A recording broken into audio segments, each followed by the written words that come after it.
Bonjour et bienvenue à Zone Grise. Je suis Marie-Ève Roy, agente de mobilisation à la participation citoyenne au Carrefour Jeunesse Emploi Comté-Roberval et je serai votre animatrice. Zone Grise, c'est une émission de débat en équipe sur différents sujets en lien avec la participation citoyenne.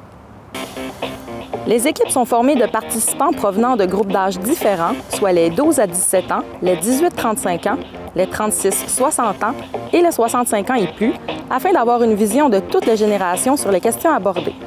De plus, à la fin de chaque débat, des pistes de solutions seront proposées dans le but de faire avancer la question. Nous vous présenterons également des capsules d'information sur des organismes et outils disponibles pour ceux qui souhaitent s'impliquer et des portraits de personnes impliquées dans leur communauté qui raconteront brièvement leur parcours.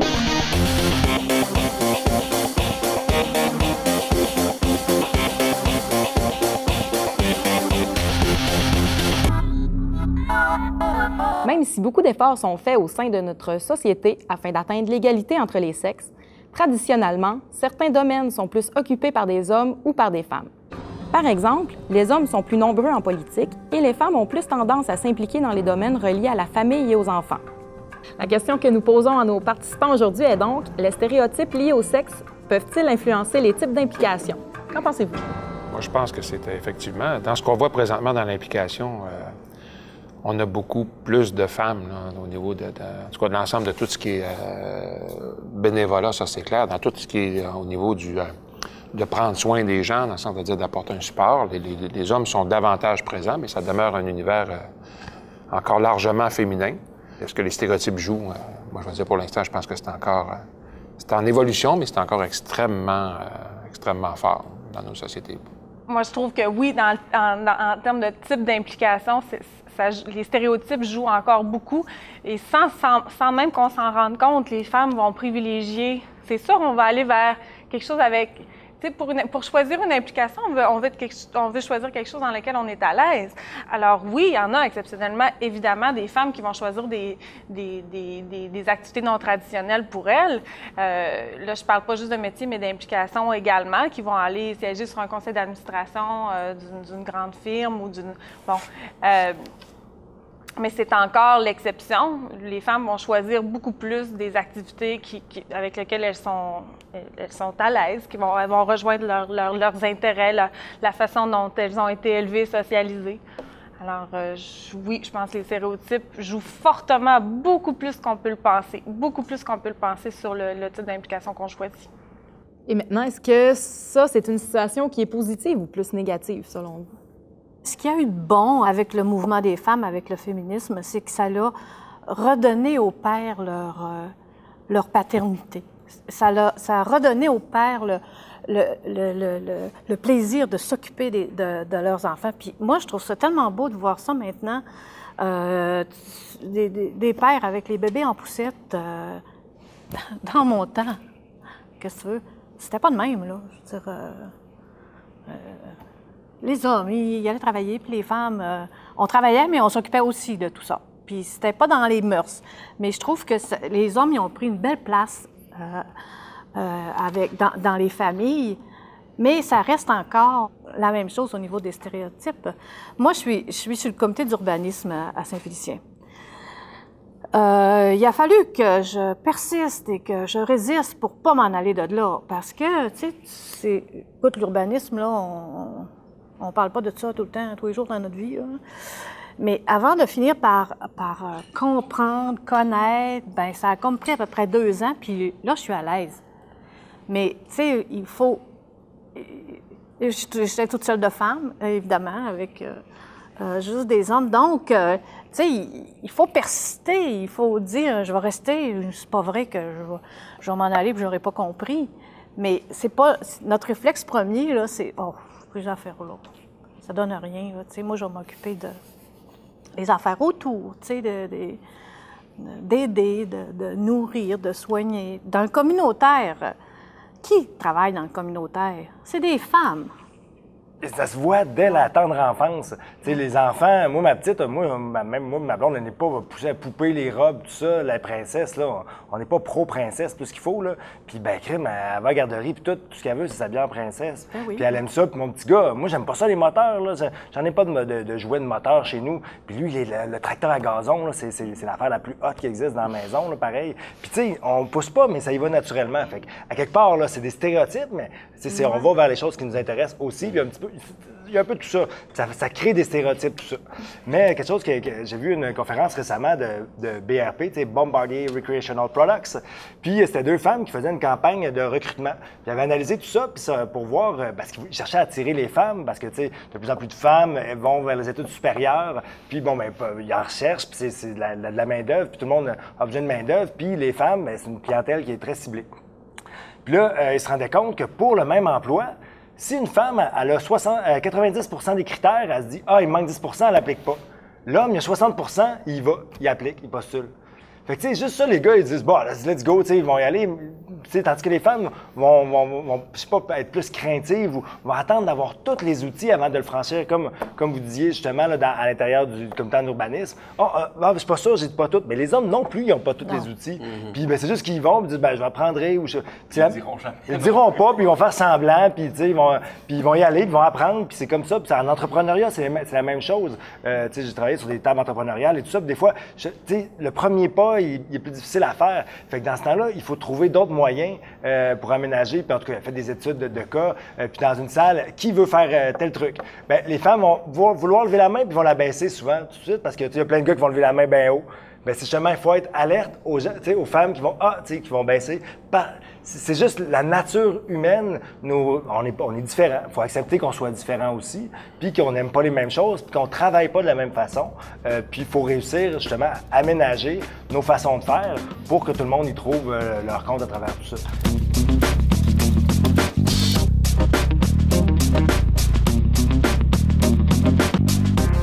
Situé à Saint-Félicien, le Centre de femmes La Source est un organisme à but non lucratif géré collectivement pour et par les femmes. C'est un lieu où ces dernières peuvent se rencontrer, s'informer, s'entraider, partager et viser l'égalité entre les femmes et les hommes. Le Centre se donne également plusieurs missions, dont celle de briser l'isolement, de stimuler l'entraide et la solidarité entre les femmes, de susciter l'implication des femmes dans la communauté, de lutter pour l'amélioration des conditions de vie des femmes et d'organiser et mettre sur pied des activités et ateliers pour aider les femmes dans leur démarche d'autonomie. Ces objectifs se traduisent par plusieurs actions telles que des sessions de formation, des conférences, des activités d'information et de sensibilisation, différents cours et ateliers, un centre de documentation, de même que des groupes d'entraide et d'intervention. Plus de 100 centres de femmes existent actuellement un peu partout au Québec. Pour plus d'informations, vous pouvez visiter le centre de femmes lasource.com.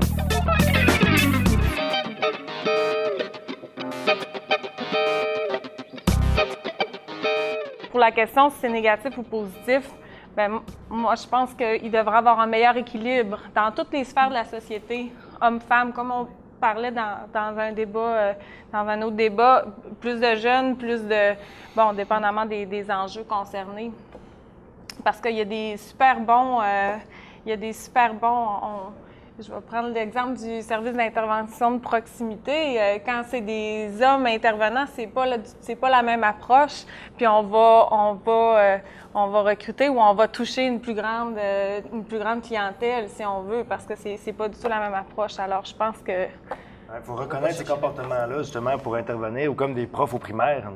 C'est juste des femmes, mais s'il y a un homme qui se présente, bien, faut que, tu sais, je veux dire, faut trouver un moyen de l'inclure, tu sais. Les jeunes ont besoin de modèles masculins aussi, tu sais, c'est vrai partout. Fait qu'il faut reconnaître ces comportements-là, puis intervenir de la meilleure façon pour que ce soit le plus représentatif, encore une fois. Bien, c'est difficile, on parle de stéréotypes, on parle beaucoup des femmes, mais on parle des hommes aussi. Moi, j'étais éducateur spécialisé de formation, et quand j'ai débuté ma carrière, j'ai commencé en garderie.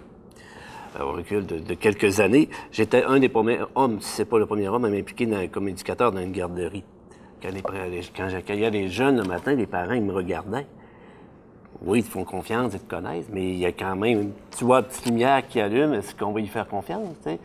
toute la question de pédophilie, puis tout ça qui vient avec, veut pas. Et puis par la suite, je me suis impliqué au niveau des scouts pendant plusieurs années. Et puis c'était la même chose encore, là, quand on avait des jeunes, moi j'animais les plus jeunes, puis qu'il y en a un qui se blessait, puis tu allais le consoler. Ben, il fallait toujours que tu aies un autre homme pas loin qui te surveille, parce que, tu sais, pour te protéger. Mais si on avait une animatrice qui faisait la même chose, tu peux être seul dans un coin avec un jeune, puis il n'y avait pas de problème. Je pense que le problème des stéréotypes aussi, c'est beaucoup féminisé avec les années parce qu'il y avait vraiment un déficit au niveau des femmes. Puis là, on a fait du rattrapage, c'est pas complet, il y a du travail à faire. Mais je pense aussi qu'il ne faut pas oublier le côté des hommes, comme tu viens de le mentionner, parce qu'il y a une problématique aussi au niveau des hommes. On a bien beau dire qu'ils sont plus courageux, puis qu'ils foncent, puis qu'ils prennent leur place, puis etc. Mais quand ça marche pas, les hommes ont tendance à se tuer aussi, puis à faire des gestes qui vont être très graves, parce que le taux de suicide, c'est au niveau des hommes qui est élevé, pas au niveau des femmes. Fait qu'il y a peut-être une problématique contraire aussi à aller voir du côté des hommes. Ça se prend des deux bords. Tu sais, non seulement les femmes sont beaucoup moins représentatives là-dessus, mais il y a peut-être une attitude masculine aussi qui est négative ou qui peut être problématique dans certains cas, comme d'apprendre peut-être à dire non si on n'est pas capable de faire le travail, ou de prendre moins de risques ou des choses comme ça. Fait que je pense que c'est un problème de société avant d'être un problème homme ou femme en tant que tel. Je pense que c'est une réflexion qu'il faut avoir tous ensemble pour pouvoir dire c'est quoi les meilleures solutions pour créer une atmosphère plus propice pour les deux sexes, pas juste féminiser le débat ou le masculiniser. Ben c'est ça. Un homme, un gars, il faut que ça soit fier puis fort. Puis une femme, ben il faut que tu sois douce puis il faut pas que tu te fâches. Fait que, je veux dire, on est comme dans... puis c'est encore de même, là. Si une femme fait une colère, là, elle est hystérique, elle, là. Puis si un gars se fâche, ben il y a de la volonté, il sait ce qui s'en va. Fait que c'en est un stéréotype, ça, puis il est encore extrêmement présent, là. C'est nuisible pour les C'est deux nuisible. sexes. Si tu t'affirmes, t'es folle. L'idée, Elle doit être un SPM aujourd'hui, elle, là. Regarde là.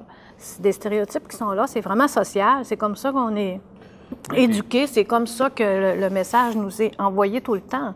Puis là, bien, je pense qu'on commence à avoir une parole un peu plus libre là-dedans. Tu sais, on a eu la phase là, où vraiment les femmes se sont affirmées, puis c'était tout à fait légitime et heureux pour une société.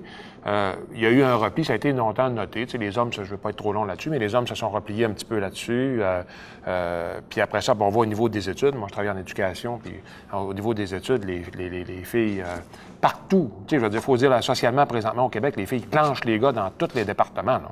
Puis nous, d'ailleurs, même on intervient avec nos gars dans le sens de pas pour en faire une compétition, mais dans le sens de dire, bon, ben écoutez, ils sont plus assidus, ils travaillent davantage, bon, ils ont des choses comme ça. Puis ça, quand même, c'est pas une question de stéréotype et tout ça, ça peut jouer.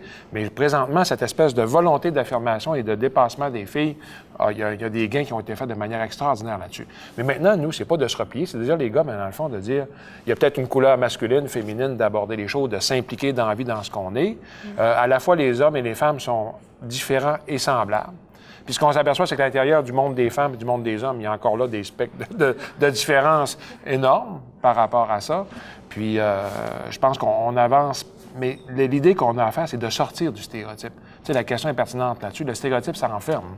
Alors, à partir du moment, là, puis là, présentement, je trouve qu'il y a des stéréotypes par rapport aux femmes. On parlait de la superwoman, là, des choses comme ça, là, mais qui est aussi négatif presque que ce qu'on vivait il y a 40 ans. Là. Oui. On est des êtres humains, on a nos intérêts, nos appartenances, nos modes de réaction. Là. Moi, je suis prêt à m'impliquer. Je m'implique dans le domaine social, je suis en immigration, des choses comme ça. Mais par exemple, je veux dire que si moi, j'aime le hockey, puis j'aime les affaires, puis j'aime le sport, bien, j'ai ma couleur. Si cette couleur-là, moi, j'arrive pas dans l'application en cherchant à dire il faut que j'aille un profil parce que j'ai un profil plus social, bien, je suis un gars social, mais avec mes intérêts pour différentes choses. Puis je pense que c'est ça qui est le fun aussi, ça amène une couleur qui est la nôtre. Là. Mais les milieux non traditionnels, si on veut, est-ce qu'ils sont ouverts? Est-ce que les hommes sont bienvenus dans les domaines reliés à l'enfance? Est-ce que les femmes sont les bienvenues dans les domaines plus financiers ou ce genre de choses-là? Est-ce que la possibilité est là quand même si ça concorde avec leur intérêt? Avec le manque criant de main-d'œuvre, les industries, quelles qu'elles soient, chez la foresterie, ils font des gros efforts pour recruter, bien, que ce soit ceux qui sont moins représentés, les immigrants, les femmes et tout ça, parce qu'ils ont besoin de tellement de monde, il y a un manque de main-d'œuvre criant, fait que ça crée des opportunités, puis ça fait briser des tabous aussi par le fait même, parce qu'on en voit de plus en plus, puis ils sont de plus en plus représentative. Puis je pense que c'est dans tous les domaines. Puis quand même, au Québec, on est assez ouvert là-dessus, je crois. Mais ça reste, il y a du travail à faire pour que tout le monde puisse se sentir à l'aise dans ces domaines-là, malgré tout. Je trouve que l'arrivée des femmes, entre autres dans différents secteurs comme en médecine, comme en droit, ça a fait changer, puis ailleurs aussi, ça a fait changer la façon de travailler. Les femmes, ils ne veulent pas travailler 16 heures par jour, 18 heures par jour, puis 7 jours sur 7. Parce que, tu sais, nous autres, on a nos familles, puis nos fins de semaine, puis je trouve que ça a changé ça un peu, même chez les plus jeunes. Tu sais, travailler là, en fou, puis pas profiter de la vie, là... il me semble que moi, en tout cas, c'était on travaille. Ça l'a teinté chez les hommes. Ça a changé les choses. Ça a amélioré la qualité de vie de toute la société, quelque part. Là. Justement, là, on parle de toute cette qualité de vie-là qu'on recherche au travail. Bien, puis justement, ça l'amène ce qu'on recherche aussi des femmes qui s'impliquent en politique. On se dit toujours, ils vont changer les choses, ils ne voient pas les choses différemment. Puis c'est peut-être plus le dialogue que d'imposer sa loi. C'est ce qu'on recherche de l'identité féminine aussi, là, quelque part. Fait qu'il y a du gros plus. Là, c'est qu'on a tendance à se masculiniser ou féminiser quand on rentre dans un domaine non traditionnel. Tu sais, les filles qui deviennent mécaniciens, bien, ils ont tendance à parler de même. Je veux pas généraliser, mais c'est un peu ça pareil. Puis les gars qui rentrent dans un milieu dans la garderie, bien, souvent, je veux pas généraliser non plus, mais sont plus affinés ou plus gentils, plus compréhensifs. Mais ce serait bon d'avoir des gars qui ont de l'autorité, puis ce serait bon d'avoir des filles qui ont de la douceur dans ces domaines-là. Parce que c'est des qualités qu'on recherche, justement, quand on le dit. On dit une fille, ça va changer de quoi en politique, parce que ça va être plus doux, ça va avoir du dialogue. Mais souvent, ces filles-là vont arriver, puis pour s'adapter, pour pouvoir être là, bien, ils vont devoir être plus masculines, puis vice-versa. Fait que je pense qu'à ce niveau-là, il y aurait peut-être une réflexion à avoir sur l'ouverture qu'on a dans tel ou tel cas, dépendamment là, d'un milieu traditionnel mâle ou féminin, à la féminité puis la masculinité. Moi, il y a peut-être une contribution, là, un petit peu par rapport toujours à l'implication, je reviens à l'implication, dans le sens de dire, moi, j'ai l'impression, là, après un petit peu d'expérience de vie, là, personnelle et professionnelle, mais que dans l'implication, les femmes avaient généralement, puis tu sais, il faut mettre les généralement, c'est pas rien pour être politiquement correct, c'est pour bien traduire, parce qu'il y a tellement de différences. Tu sais, des fois, on polarise un peu, mais les femmes avaient généralement tendance à voir l'implication comme un gain. Tu sais, s'impliquer au niveau des enfants, s'impliquer au niveau social, des choses comme ça, qu'ils pouvaient retrouver, pouvaient s'enrichir. Tandis que les hommes, on le voyait davantage comme un effort, presque un sacrifice à la limite qu'on faisait un peu. Alors que de s'impliquer auprès dans son milieu, des choses comme ça, c'est pas un sacrifice. Il y a un effort à faire, mais tu as un gain en termes de développement, en termes de relations, de réseaux, de choses comme ça. Moi, je pense qu'il y a peut-être une contribution que les femmes ont faite importante dans les dernières décennies, c'était de nous faire comprendre que, bien, les gars, investissez-vous un peu dans d'autres sphères que celles traditionnelles des gars, puis vous allez voir que vous allez peut-être en retrouver quelque chose. Même chose pour les femmes qui se sont investies aussi dans des sphères...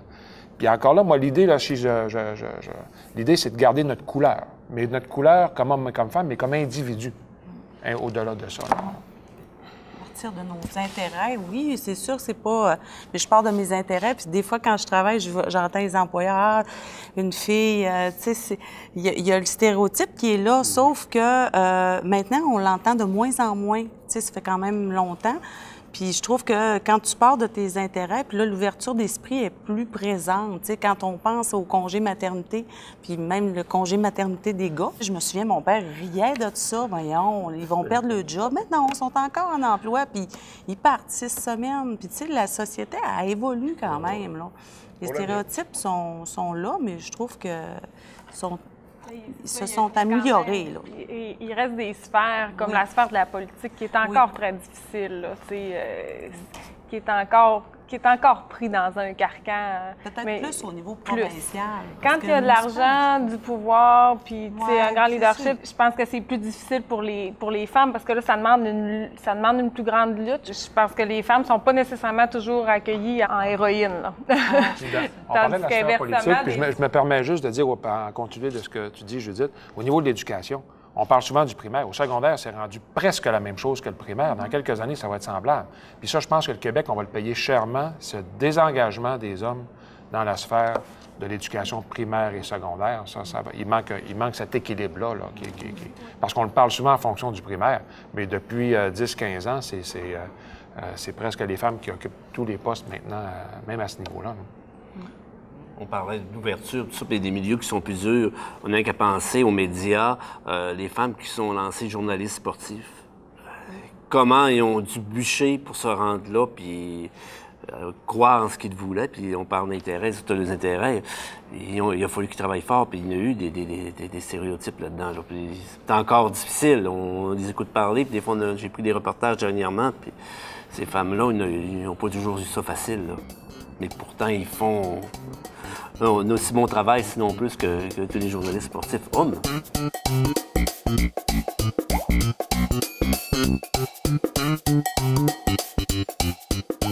Ça fait depuis 1992 que je m'implique dans le bénévolat avec l'atelier communautaire à Saint-Félicien.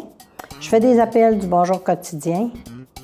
J'ai fait des campagnes de financement, j'ai fait pour la Croix-Rouge, j'ai fait pour la Société canadienne du cancer, j'ai fait la Jonquille, j'ai fait le Cœur plusieurs années. Trouver des bénévoles. Les bénévoles, c'est peut-être aujourd'hui, on ne dira pas ça comme ça, mais ça serait comme ça, peut-être une race en voie de disparition. Parce que les gens disent qu'ils sont trop occupés pour faire du bénévolat. Mais du bénévolat, pour une campagne de financement, ça peut prendre 1 heure. C'est quelque chose que je recommanderais à d'autres de faire parce que ça te montre que tu peux apporter de quoi aux autres.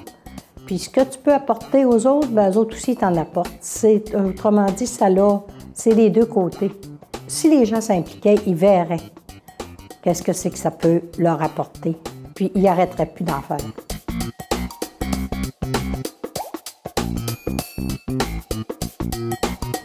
Nous sommes maintenant rendus à la partie piste de solutions. Donc, la question que je vous pose maintenant, comment on pourrait faire pour améliorer la situation et puis peut-être diminuer un petit peu les stéréotypes là, au sein de la société?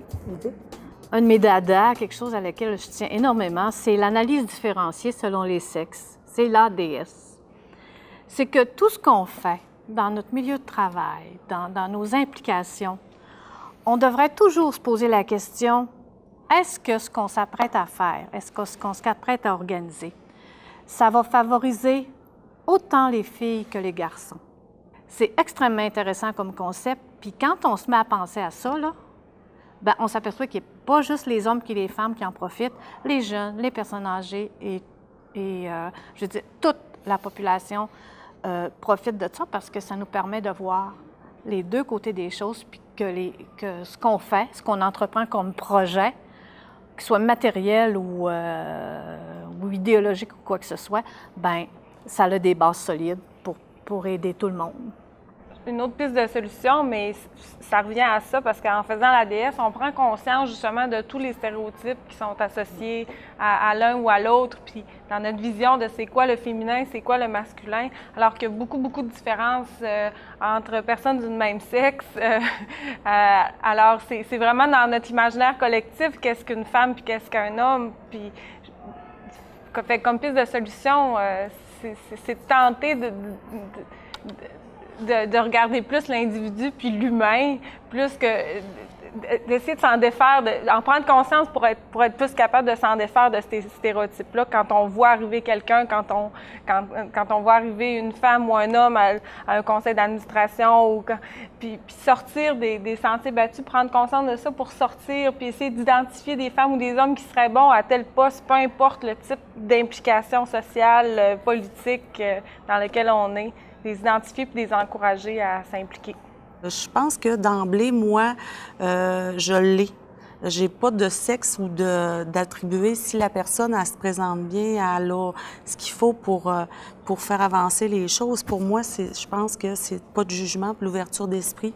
J'irais avec... puis l'encouragement, tu sais, le dépassement de soi. Tu sais, combien de fois que je me suis fait dire, Isabelle, oui, vas-y. Puis c'était pas par rapport au sexe ou c'était de se propulser, puis ça va au-delà des stéréotypes. Puis les stéréotypes, c'est d'y aller au-delà, tu sais, que ce soit pour se lancer dans un comité ou en politique ou tu sais, c'est le dépassement, puis encourager les gens à le faire. Moi, ça fait partie de mes pistes de solution. La première étape, c'est toujours d'en prendre conscience soi-même, puis de travailler à les démystifier, à comprendre pourquoi qu'on imagine tel stéréotype. Puis après ça, bien, il me semble qu'on fait le pas, on n'en fait pas tout seul quand on a commencé à en prendre conscience. Puis je pense que ça commencerait aussi quand on a des enfants. T'sais, une petite fille qui veut avoir un camion, bien pourquoi pas? T'sais, de ne pas priver les enfants parce que, bon, là, on a un petit gars puis il veut jouer une fois à poupée, bien, de ne pas le priver, de le laisser faire comme ils veulent, comme ils l'entendent, de ne pas se compliquer à la vie. Laisser les enfants tout simplement selon ce qu'ils sont eux aussi. Là. Je pense que c'est de ne pas nier les différences, tout en sachant que ces différences-là évoluent, qu'elles s'amoindrissent. Donc, en même temps, de faire de la négation de ça, je pense que c'est pas aider nos gens, mais en même temps, c'est de la repousser un peu ou de la diminuer, puis de voir... il y a des choses qu'on observe aujourd'hui qu'on aurait pensé il y a 30 ans impossibles au niveau des intérêts hommes-femmes qui ont évolué. Fait que c'est comme d'en tenir compte, mais en même temps de toujours vouloir diminuer cette espèce de zone de séparation, puis de lutter contre les stéréotypes qui sont des enfermements dans des cases qui servent personne, finalement. Moi, je crois qu'une équipe, que ce soit une équipe de travail, de sport ou quelle qu'elle soit, bien, elle gagne à être diversifiée. Fait qu'en cherchant à aller chercher la différence, bien, tu vas faire croître ton équipe parce que ça va t'amener dans une zone, sortir de ta zone de confort, puis t'amener ailleurs, t'amener plus loin. Fait qu'en reconnaissant ça, au lieu d'aller chercher du monde qui te ressemble tout le temps, bien, à un moment donné, tu te fermes à un certain créneau, ça l'ouvre des horizons. Puis bien, les entreprises, les secteurs qui le font, bien, réussissent bien. Fait que je crois que ça, c'est les dirigeants qu'il faut qu'ils en prennent conscience d'abord pour pouvoir avancer dans ce chemin-là.